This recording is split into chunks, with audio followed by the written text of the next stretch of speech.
Hey y'all, what's good? And welcome to my channel. Thank you so much for tuning in. Thank you to all of my subscribers. I appreciate you guys so much. Let's remember to have healthy dialogue, be respectful to ourselves and to each other, and to challenge the argument and not the person. Let's get it.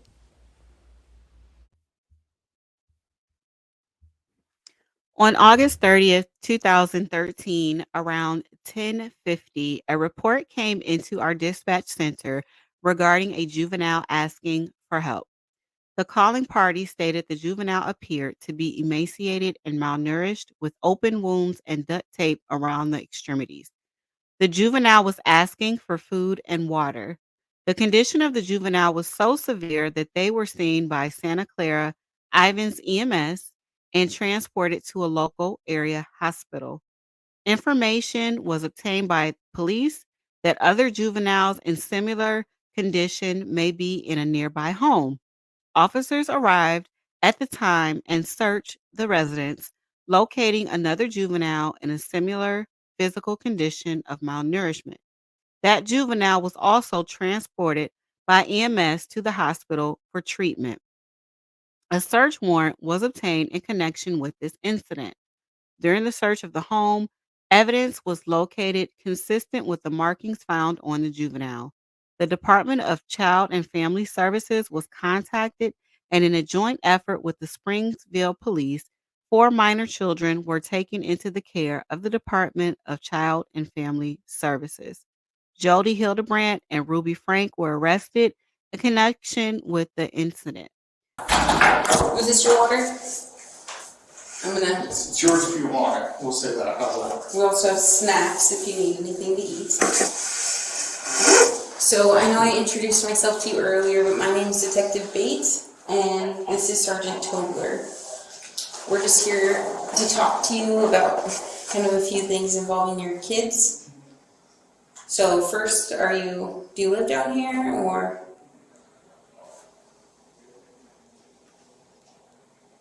do you live up north?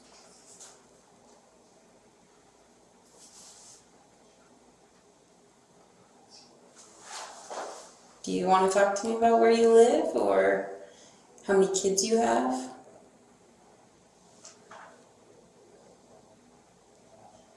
So we just spoke with your husband, and he said you guys have 6 kids. Are those all together? Are those all your kids?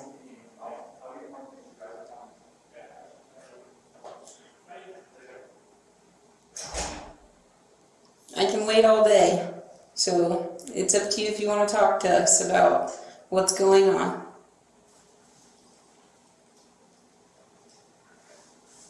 Would you feel more comfortable talking to one of us? Or do you want me to take a step out if you want? Or if you feel more comfortable talking to him, I can step out. I'll wait till I have a lawyer. Okay. So you don't want to talk to us at all?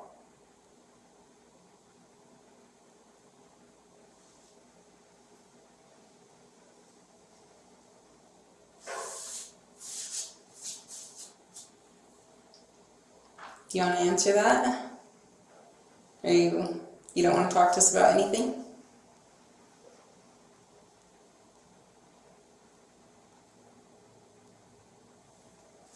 So yeah, this is just your chance to tell us. We're just trying to get your side of the story. So it's your chance to do that. But it's up to you. We're just here to talk.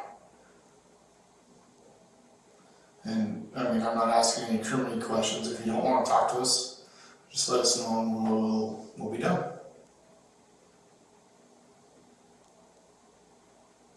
I've already told you. That you want a lawyer? Okay. Okay. Okay. Easy enough. Thank you. Is there anything else I can get for you in the meantime? I got the water. Do you need a bathroom break or anything like that? No? Okay. Good. On August 30th, 2023, Ruby Frank was placed under arrest for the following: Count 1, child abuse; Child 1 climbed out of the window of an Ivins residence belonging to Jodi Hildebrandt and ran to a neighbor's home. Child 1 knocked on the door requesting food and water. The neighbor observed duct tape on Child 1's ankles and wrists and contacted law enforcement. Upon arrival, law enforcement observed the wounds and the malnourishment of Child 1 to be severe, and he was transported to the St. George Regional Hospital. Child 1 was placed on a medical hold due to his deep lacerations from being tied up with rope and from his malnourishment. Ruby Frank was seen on a YouTube video filmed in Jodi Hildebrandt's downstairs, which was posted 2 days earlier. This observation adds to Mrs. Frankie's um, this observation adds to Miss Frankie, the mother of child 1, being present in the home and having knowledge of the abuse, malnourishment, and neglect. Miss Frankie requested a lawyer and did not speak with us. With this information and the belief that Mrs. Frankie had knowledge of malnourishment, abuse, and neglect, this charge will be enhanced to a second-degree felony.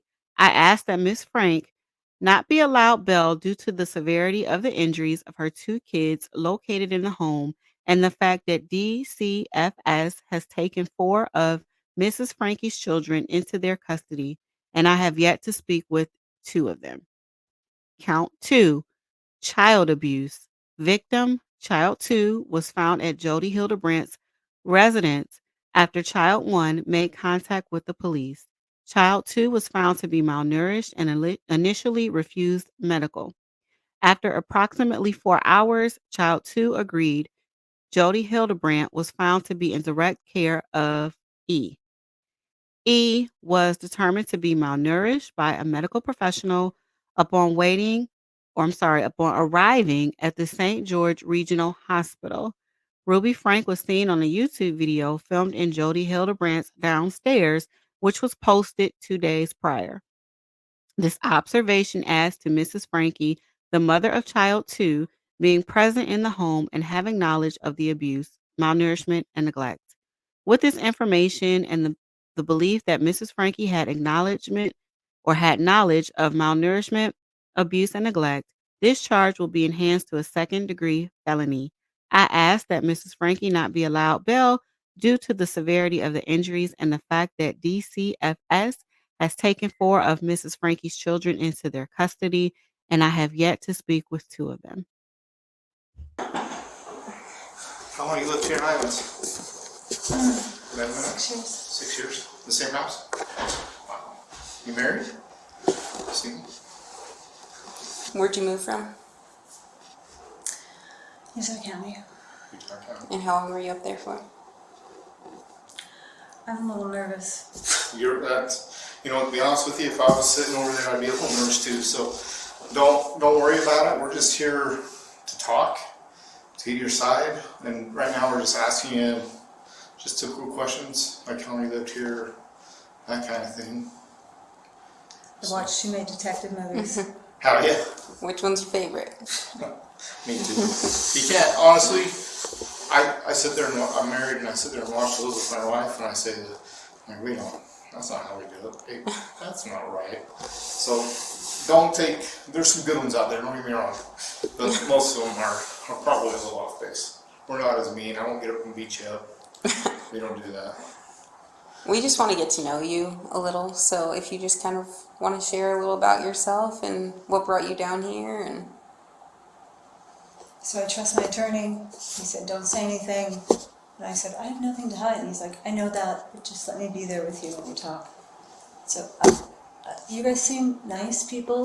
Yeah. I'm not trying to hide anything. I'm not trying to be difficult.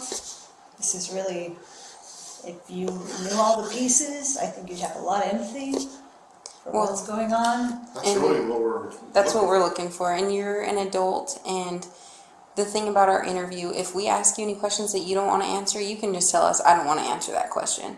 But we do want to have a basis and an understanding of what's going on in that home, or what went on up north that brought them into your home.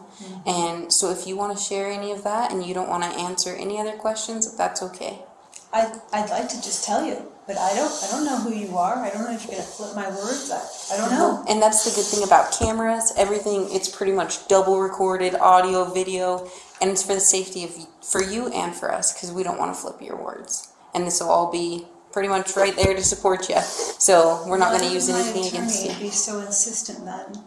He's an honest, good man, goes to church, I trust him. Why would he say that to me then? I don't know. I don't know your attorney, to be honest. Well, I'm just saying he's He's a good, honest man. Yeah, I don't And know. I'm an honest person as well, so we get along great. And he just said, do not say anything.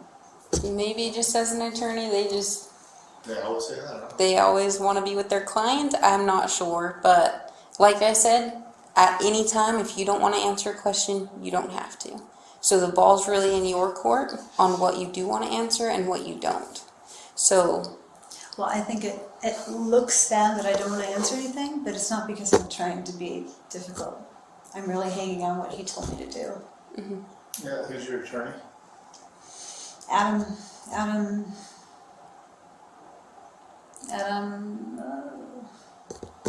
his father's an attorney, his brother's an attorney. Is he local? Yeah, Is it? Oh, I don't know. he's on the street where the town hall is. Well, They Jordan, all have the same name. the whole reason we're sitting here today is there's a lot of questions we have that we just maybe misunderstandings that we just need to clarify. And I know, and I'd love to tell you if he were here, because I don't know. I don't know what's going to happen with what I say. You know, I'm a psychologist. I've watched people flip things all the time, so I get it. I sit on your side. I get it. I wish people didn't do that, but they do. well, if you're not willing to answer any of the questions about yourself, would you be willing to answer any questions maybe about Ruby or Kevin that you could help us understand? We just honestly want to understand what their dynamic is, what happened to the children, what caused their separation. Right. And after talking to Kevin, it sounds like you know a lot about their dynamic and their relationship. So if you could help us understand that at the least, that would be awesome. And that's nothing incriminating towards yourself because it's not pertaining to you. So if you could help us understand that. Jodi, we're going to do this. And you asked for your attorney, and we'll leave it at that. We'd like to maybe talk to you later when you have your attorney here present, Absolutely. and we'll He go made down an there. appointment at 4 on He made Friday. an appointment Here. here at 4. He talked to the officer Okay. and said, "Can we make a time?" And he said out loud, "Do not talk to them." Yeah. Okay. Well, I'll talk and see if we can schedule that, and maybe that's just something we just do with your attorney. Okay. Do you have any questions for us? Anything we can answer in the meantime? No. Okay. No. All right. Appreciate your time. We'll have you hang tight in here, and then we'll come back and get you, and we'll be on our way. Okay. Thank you. Thank you. On August 30th, 2023, Jodi Hildebrandt was placed under arrest for the following: Count 1, child abuse. Child 1 climbed out of the window of an Ivins residence belonging to Jodi Hildebrandt and ran to a neighbor's home. Child 1 knocked on the door requesting food and water. The neighbor observed duct tape on Child 1's ankles and wrists and contacted law enforcement. Upon arrival, law enforcement observed the wounds and the malnourishment of Child 1 to be severe, and he was transported to the St. George Regional Hospital. Child 1 was placed on a medical hold due to his deep lacerations from being tied up with rope and from his malnourishment. Jodi Hildebrandt was found to be in direct care of Child 1 as he was staying at her home. In Jodi Hildebrandt's bathroom, I located gauze which had been used. This observation adds to Ms. Hildebrandt's knowledge of the abuse in the home. Ms. Hildebrandt requested a lawyer and did not speak with us. Once given her charges, Ms. Hildebrandt informed me child 2 and child 1 should never be allowed around any other kids. With this information and the belief that Ms. Hildebrandt had knowledge of malnourishment, abuse, and neglect, this charge will be enhanced to a second-degree felony. I ask that Ms. Hildebrandt not be allowed bail due to the severity of the injuries and the fact that DCFS has taken 4 of Mrs. Frankie's children into their custody, and I have yet to speak with 2 of them. Count 2, child abuse. Victim, child 2, was found at Jodi Hildebrandt's residence after child 1 made contact with the police. Child 2 was found to be malnourished and initially refused medical. After approximately 4 hours, child 2 agreed to medical treatment. Paramedics arrived and transported child 2 to the hospital, where she was determined to be malnourished by medical professionals. Jodi Hildebrandt was found to be in direct care of E. Once given her charges, Ms. Hildebrandt informed me child 2 and child 1 should never be allowed around any other kids. With this information and the belief that Ms. Hildebrandt had knowledge of malnourishment, abuse, and neglect, this charge will be enhanced to a second-degree felony. I ask that Ms. Hildebrandt not be allowed bail due to the severity of the injuries and that DCFS has taken 4 of Mrs. Frankie's children into their custody, and I have yet to speak with 2 of them.